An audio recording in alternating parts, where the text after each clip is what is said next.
소재 회사 토레이 NCM프 인증 획득. 정말 건조하지 않나요? 웬만한 전문가가 아니면 이게 도대체 무슨 의미인지 알기 어려운 제목이잖아요. 네, 맞아요. 그러니까 전기 수직이 착륙 항공기 시장의 선두주자인 조비 에비에이션의 미래에 거대한 터보 엔진을 달아주는 것 같은 엄청난 기폭제가 될 수 있는 사건이었어요. 아, 정확히 보셨습니다. 이 뉴스를 표면적으로만 보면 핵심을 놓치기 쉬워요. 이건 새로운 소재가 승인됐다는 차원의 얘기가 아니에요. 항공기 인증이라는 수많은 스타트업들을 좌절시키는 그 거대한 장벽에서 가장 높고 까다로운 구간 하나가 통째로 사라졌다는 신호거든요. 장벽 하나가 통째로 사라졌다. 네. 그리고 그 혜택이 거의 독점적으로 조비라는 한 회사에게 돌아가게 된 그런 상황인 거죠. 와, 독점적인 혜택이라니 훨씬 흥미진진해지는데요. 좋습니다. 그럼 지금부터 이 건조해 보이는 토레이의 인증 뉴스가 어떻게 조비의 FAA 인증 시계를 미친 듯이 앞당기고 항공기 제조의 패러다임까지 바꿔버리는지 그 숨겨진 진짜 의미를 제대로 한번 파헤쳐보죠. 자, 이걸 제대로 이해하려면 먼저 항공기 인증, 특히 미국 연방항공청 FAA의 형식 증명이라는 게 얼마나 지독한 과정인지부터 알아야 할 것 같아요. FAA가 그냥 이 비행기 디자인이 멋지네요. 잘 날죠? 오케이, 통과! 이렇게 하진 않을 거 아니에요. 그럼요. 상상 이상으로 까다롭죠. 형식 증명이라는 건 단순히 소재만 보는 게 아니에요. 설계 도면, 제조 공정, 비행 성능 테스트, 심지어 유지 보수 매뉴얼의 글자 하나까지.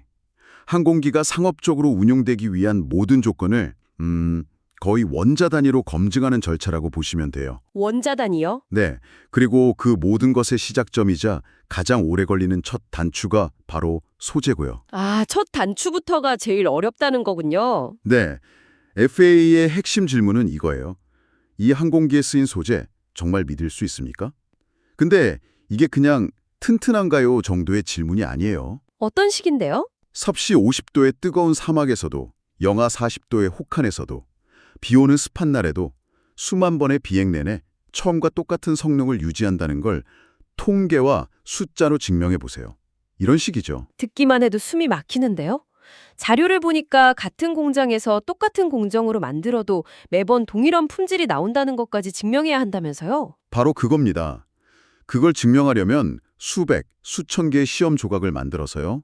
방금 말씀하신 그 모든 극단적인 조건에서 부서질 때까지 테스트하고 또 테스트해야 해요. 와, 그렇게 쌓인 방대한 데이터를 통계적으로 처리해서 우리 소재는 99.99%의 신뢰도로 이 정도 성능을 보장합니다. 아는 설계 허용치를 만들어 제출해야 하죠. 설계 허용치. 네, 제가 아는 한 엔지니어는 기존 항공기 소재로 이 데이터 만드는 데에만 5년을 꼬박 썼다고 하더라고요. 5년이요? 소재 하나 증명하는 데만. 대부분의 2위 스타트업들이 여기서 그냥 무너지겠네요, 정말. 그렇죠. 자금과 시간이 무한하지 않으니까요.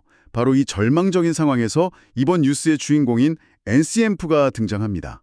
이게 바로 게임의 판도를 바꾸는 열쇠예요. 자료에서는 이걸 거의 치트키라고 표현하던데 NCM프가 정확히 뭔가요? NCM프는 아주 쉽게 말해 FAA가 공식적으로 인정한 공인 복합 소재 데이터베이스예요. 공인 데이터베이스요? 네, FAA가 직접 나서서 여기에 등재된 소재와 데이터는 우리가 보증합니다. 믿고 쓰셔도 됩니다. 라고 도장을 찍어준 일종의 공인 데이터 창고 같은 거죠. 잠깐만요. 그럼 NCM프 인증을 받은 소재를 쓰면 방금 말씀하신 그 5년 걸린다는 끔찍한 테스트를 다 건너뛸 수 있다는 건가요? 정확해요.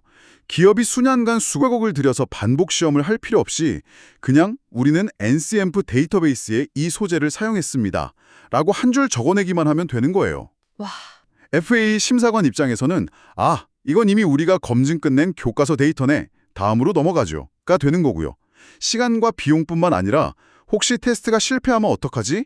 라는 거대한 불확실성 자체가 사라지는 거죠. 그야말로 치트키가 많네요. 이번에 토레이의 세텍스 TC1225라는 소재가 바로 이 NCMP 인증을 받았다는 거고요. 네, 고성능 열가소성 복합 소재인데 조비 입장에서는 FAA 인증이라는 거대한 시험에서 가장 어렵고 배점이 높은 서술형 문제 하나를 정답지를 들고 푸는 것과 같아진 셈이에요. 심사의 난이도가 근본적으로 달라집니다. 그런데 여기서 궁금한 점이 생겨요. 이 소재가 NCMP 인증을 받았다면 이제 데이터가 공개된 거잖아요. 그럼 아초나 버티컬 같은 다른 경쟁사들이 좋았어, 우리도 저거 쓰자 하고 바로 따라잡을 수 있는 것 아닌가요? 이게 왜 조비만의 독점적인 이점이라고 할 수 있죠? 아주 예리하고 중요한 질문이에요. 그리고 바로 이 지점에서 이게 단순한 소재 뉴스가 아니라 조비의 전략적 승리인 이유가 드러나요. 전력적 승리요? 네, 다른 회사가 지금부터 이 소재를 쓰려면 어떻게 해야 할까요? 항공기 설계를 처음부터 다시 해야 해요? 소재에 맞춰서 구조를 바꾸고 공정을 새로 짜고 그 바뀐 설계로 다시 인증 절차를 밟아야 하죠. 최소 수년이 걸리는 일이에요. 조비는 그럴 필요가 없다는 거군요. 그렇죠. 조비는 무려 2020년부터 토레이와 장기 공급 계약을 맺고 처음부터 바로 이 세텍스 계열 열가소성 복합 소재를 기반으로 항공기 전체를 설계해왔거든요. 세상에. 이건 이제부터 인증된 좋은 소재를 써야지가 아니라 내가 수년간 모든 걸 걸고 설계해온 바로 그 소재가 드디어 공식 인증을 받았다는 상황인 거예요. 이건 단순한 행운이 아니라 소재 기술의 방향성을 정확히 예측하고 몇 년 앞서서 실행에 옮긴 전략적 베팅이 성공한 거죠. 와, 이건 정말 차원이 다른 이야기네요. 단순히 시간을 몇 개월 단축하는 수준이 아니라 인증 과정의 가장 큰 불확실성이라는 지뢰를 완벽하게 제거하고 시작하는 거군요. 맞습니다. 더 중요한 효과도 있어요. 기존에는 소재 시험이 끝나야 그 데이터를 바탕으로 다음 단계인 구조 시험을 하고 그게 끝나야 또 다음 단계로 넘어가는 직렬 구조로 일이 진행됐어요. 하나가 늦어지면 뒤에 모든 일정이 연쇄적으로 밀리는 거군요. 네. 하지만 조비는 이제 소재라는 확정된 값을 손에 쥐었으니 소재 검증을 기다릴 필요 없이 다른 인증 절차들, 예를 들어 시스템 통합이나 비행시험 준비를 동시에 진행할 수 있게 돼요. 전체 인증 타임라인이 직렬에서 병렬 구조로 바뀌는 엄청난 효율성 증폭 효과가 나타나는 겁니다. 알겠습니다. 그럼 소재 인증이라는 가장 큰 산을 넘었다는 건 이해가 됐어요. 근데 여기서 끝이 아닐 것 같아요. 조비가 단순히 인증 시간을 줄이려고 수년 전부터 이 특정 소재에 올인하지는 않았을 것 같거든요. 이 소재 자체가 가진 특별한 점이 또 있나요? 네, 바로 그 지점이 이번 분석의 하이라이트입니다. 이제부터는 단순히 인증이 빨라지는 걸 넘어 항공기 제조 방식의 패러다임 자체가 바뀌는 이야기로 넘어가게 돼요. 패러다임이 바뀐다고요? 네. 기존의 보잉이나 에어버스 같은 항공산업의 표준은 열경화승 복합 소재였어요. 이건 탄소 섬유에 접착제 같은 수지를 바른 프리프레그를 장인들이 한 겹 한 겹 손으로 쌓고 진공 포장을 한 뒤에 오토클레이브라는 거대한 압력 가마에 넣어서 수시간, 길게는 하루 이상을 구워서 만들어요. 구워서 만든다. 네. 그리고 한번 굳으면 다시는 모양을 바꿀 수 없고요. 소량으로 정성 들여 만드는 전통 항공기에는 맞는 방식일 수 있겠지만 자동차처럼 연간 수천 대를 찍어내야 하는 EVTOL에는 정말 치명적인 방식이겠네요. 그 오토클레이브라는 소리비 자체도 엄청나게 비싸고 크다고 들었어요. 맞아요. 생산 속도의 명백한 한계죠. 그런데 조비가 쓰는 열가소성 소재는 완전히 달라요. 이름 그대로 열을 가하면 플라스틱처럼 부드러워지고 프레스로 꽝 찍어서 모양을 만든 뒤 식히면 바로 굳어요. 심지어 다시 열을 가하면 재활용이나 재성형도 가능하죠. 프레스로 찍어낸다고요? 자동차 부품처럼요? 네, 바로 이 특성 때문에 자동차 산업에서 쓰는 스탬핑 공정이 가능해지는 거예요. 비유가 아주 중요한데 기존 방식이 오븐에 오랜 시간 공들여 굽는 빵이라면 조비의 방식은 뜨거운 붕어빵 틀에 반죽을 붓고 찍어내는 방식에 가까워요. 붕어빵. 비유가 정말 확 와닿네요. 자료에 나온 시간 차이가 진짜 충격적이었어요. 항공기 날개 내부에 들어가는 복잡한 보강 구조물, 그러니까 리브 하나를 만드는데 기존 열경화성 방식은 약 100시간이 걸리는데 조비의 열가소성 스탬핑 방식은 단 2분에서 5분이면 된다고요? 이게 정말 가능한 수치인가요? 과장이 아니에요. 수십 배가 아니라 수천 배에 가까운 시간 격차죠. 수천 배요. 100시간이면 나흘이 넘는 시간이잖아요. 그 시간 동안 조비는 이론상 수백, 수천 개의 부품을 만들 수 있는 거예요. 거대한 가마도 오랜 대기 시간도 필요 없고 로봇을 이용한 완전 자동화까지 가능해지니까요. 이건 항공산업에서는 거의 존재하지 않던 수준의 생산성 혁명이라고 봐야 해요. 생산이 그렇게 빠르다는 게 단순히 많이 만들 수 있다는 것 이상의 의미가 또 있을까요? 이게 어떻게 인증을 받는 데에도 유리하게 작용하는 거죠? 물론이죠. 여기서 다시 FAA의 본질을 생각해야 해요. FAA 같은 규제기관이 가장 싫어하는 게 뭘까요? 뭘까요? 바로 변동성과 불확실성이에요. 같은 설계, 같은 소재, 같은 공정인데 만들 때마다 결과물의 강도가 미세하게 달라지는 것, 혹은 숙련된 기술자의 손기술에 의존하는 복잡한 공정을 신뢰하지 않아요. 증명하기가 너무 어려우니까요. 아, 그렇겠네요. 사람 손이 들어가면 아무래도 편차가 생길 수밖에 없으니까. 그런데 스탬핑 공정은 온도, 압력, 시간을 전부 숫자로 제어하고 로봇이 똑같이 반복 생산하니까 오늘 만든 첫 번째 부품이랑 한 달 뒤에 만든 천 번째 부품이 거의 동일하겠군요. 바로 그겁니다. 붕어빵은 누가 만들어도 거의 같은 맛과 모양이 나오잖아요. 부품 간 편차가 극도로 작아지니 품질의 일관성을 증명하기 위한 반복 시험 횟수도 자연스럽게 줄어들어요. FAA 심사관 입장에서는 골치 아픈 변수가 거의 없는 검사하고 증명하기 아주 쉬운 공정이 되는 거죠. 와, 이제야 전체 그림이 맞춰지는 느낌이에요. 한번 정리해보면 조비는 이제 소재와 공정이라는 두 개의 핵심 축에서 FAA가 가장 선호하는 조건을 모두 갖추게 된 셈이네요. 네, 그렇죠.